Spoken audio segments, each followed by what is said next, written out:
है power play का।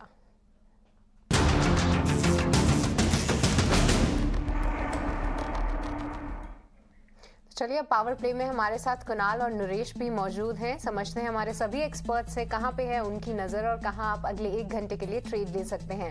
कुणाल, सबसे पहले आपसे ही समझेंगे कौन से स्टॉक्स हैं आपके रडार पे। तो 2 बाय कॉल सजेस्ट करूंगा। यहाँ पे पहला बाय रहेगा आईओसी पे, इंडियन ऑयल कॉर्पोरेशन पे। मेरा मानना है कि स्टॉक एक अच्छे ब्रेकआउट जोन पे आ चुका है और क्रूड एक बहुत इंपॉर्टेंट फैक्टर है जो मुझे ऐसा लग रहा है कि शायद बेनिफिशियल प्ले आउट कर सकता है स्टॉक के लिए। तो टारगेट रहेगा 86 का, स्टॉप लॉस 80 का। और सेकंड स्टॉक रहेगा सेल।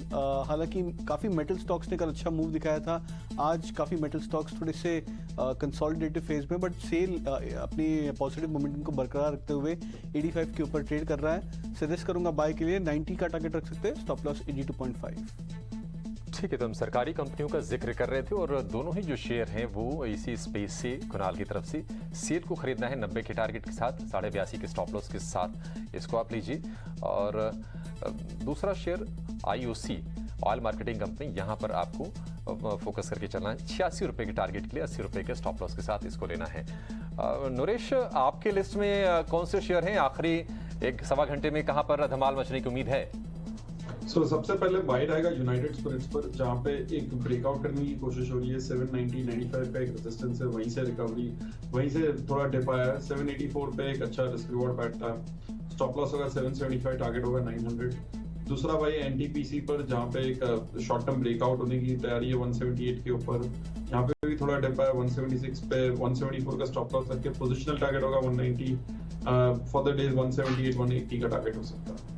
ओके, तो एनटीपीसी पे एक बाय कॉल आती हुई और दूसरी बाय रिकमेंडेशन है यूनाइटेड स्पिरिट्स, जहां पे कुछ समय पहले ऑप्शन की कमाई की रणनीति में स्नेहा ने इस पे एक ऑप्शन की कॉल भी सजेस्ट की थी। पर चलिए अब आगे बढ़ते हैं और नीलेश, आपसे समझेंगे कौन से स्टॉक्स आपके रडार पे हैं।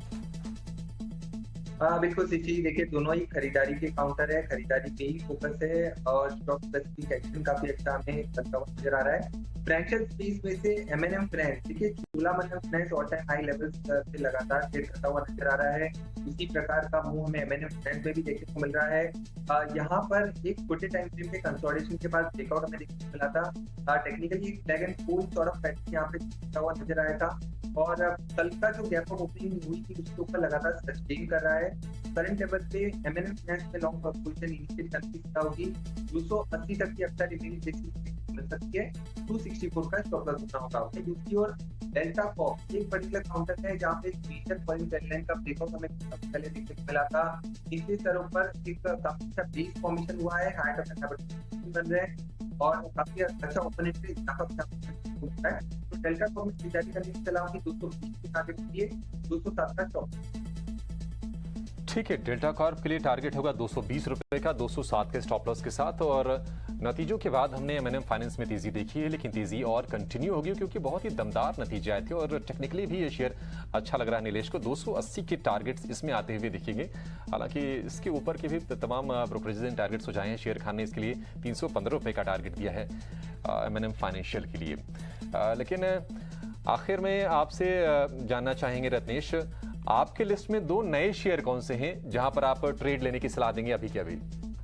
पहला इसमें रहेगा सीमेंस में कंटिन्यू हाई फॉर्मेशन देखने को मिल रहा है। अभी आप देखेंगे 15-20 मिनट में काफी अच्छा वॉल्यूम एक्टिविटी हमको देखने में आई है, तो इसमें मेरे हिसाब से आज के लिए 3503 रुपए का स्टॉप लॉस रहेगा और ऊपर में टारगेट इसको हमको देखने को मिल सकता है 3570 रुपए तक के लिए। दूसरा एक मिड कैप काउंटर एक और रहेगा एसजेवीएन, इसमें एक अच्छा ब्रेकआउट देखने को मिल रहा है, कंसोलिडेशन के बाद में अच्छी वॉल्यूम एक्टिविटी देखने को मिली है, तो एसजेवीएन में 35 रुपए का स्टॉप लॉस रहेगा और 41 तक के टारगेट रहेगा। एसजेवीएन सतलुज जल विद्युत निगम, ये कंपनी हाइड्रो पावर की कंपनी है, 5.25% के आसपास की इसमें तेजी है, लेकिन यहाँ से भी ये तेजी अभी और बढ़ने की उम्मीद है। तो पावर स्टॉक्स में रुझान है और वहाँ पर राय भी निकल के आ रही है हमारे एक्सपर्ट्स की। बाकी जो कैपिटल गुड्स के जो स्टॉक्स हैं, सीमेंस में आपको खरीदारी करने की सलाह है, 3570 के टारगेट यहाँ पर आपके लिए बनेंगे और एसजेवीएन के जो टारगेट है वो है 40 रुपए का। आखिर में कुणाल, एक से एक राय आपसे ना निफ्टी पर चाहूंगा।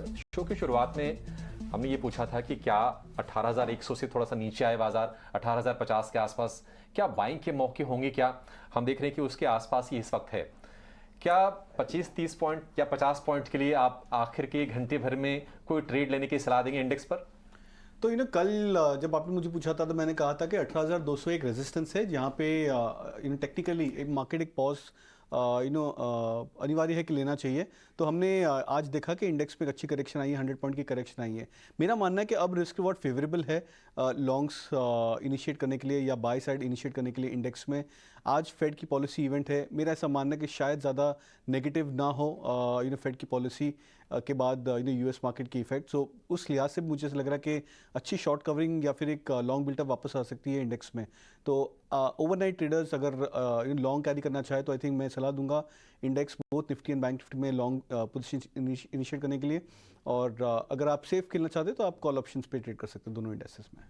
ठीक है, तो एक बड़े इवेंट से पहले नजरिया पॉजिटिव ही बन रहा है। कल भारतीय बाजार फेड की बैठक पर रिएक्ट करेंगे और साथ ही कल है ऑप्शंस की वीकली एक्सपायरी, तो उससे जुड़ा एक्शन भी रहेगा। पर चलिए स्टॉक्स फटाफट के इस शो को यहीं पे समाप्त करने का वक्त हो चला है। हमारे सभी गेस्ट का बहुत बहुत शुक्रिया हमारे साथ जुड़ने के लिए और स्टॉक स्पेसिफिक हमारे दर्शकों को राय देने के लिए।